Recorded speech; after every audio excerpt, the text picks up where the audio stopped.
சேனல்ல எக்கே இல்லாம ஒரு ஆம்லெட் பார்க்க போறோம். என்னடா அது பாக்குறீங்களா?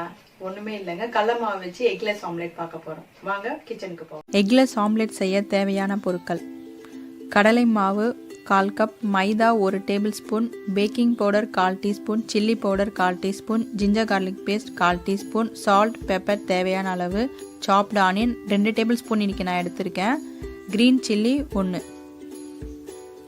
வெங்காயம் அதிகமாக வேணுன்றங்க கொஞ்சம் எக்ஸ்ட்ரா கூட எடுத்துக்கலாம். ஒரு பவுலில் கடலை மாவு சேர்த்துக்கலாம், மைதா, சால்ட், அது ஒரு வாட்டி கலந்துக்கோங்க. தண்ணி கொஞ்சமாக விட்டு கலந்துருங்க. ரொம்ப திக்காகவும் இருக்கக்கூடாது, ரொம்ப தண்ணியாகவும் இருக்கக்கூடாது. விஸ்க் இல்லாதவங்க ஸ்பூனில் கூட கலக்கலாம். இங்கே பாருங்கள், நல்லா கொஞ்சம் மீடியமில் இருக்குது.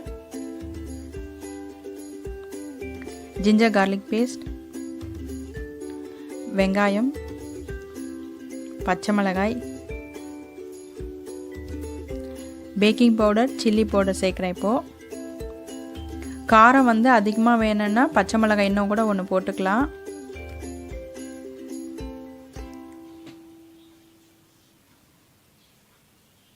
நல்லா கலந்து விட்டுக்கோங்க. எல்லாம் ஒன்றாயிடுச்சு பாருங்கள். அப்படியே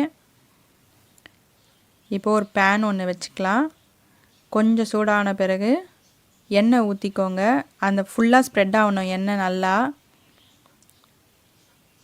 ஊற்றிட்டு அந்த இதில் கொஞ்சம் ஸ்ப்ரெட் பண்ணி விடுங்க நல்லா. அதை பாருங்கள், நான் பண்ணுற மாதிரி.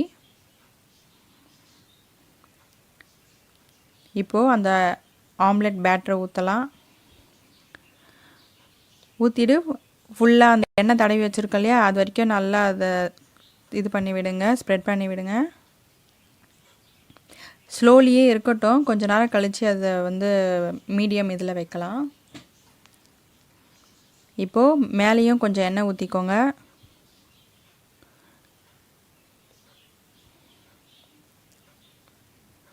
ஒரு பக்கம் வெந்த அப்புறமா தான் இன்னொரு பக்கம் திருப்பி போடணும். அதுக்கு முன்னாடி கொஞ்சம் பெப்பர் தூவிக்கலாம் மேலே, கொஞ்சம் ஸ்பைஸியாக இருக்கும்.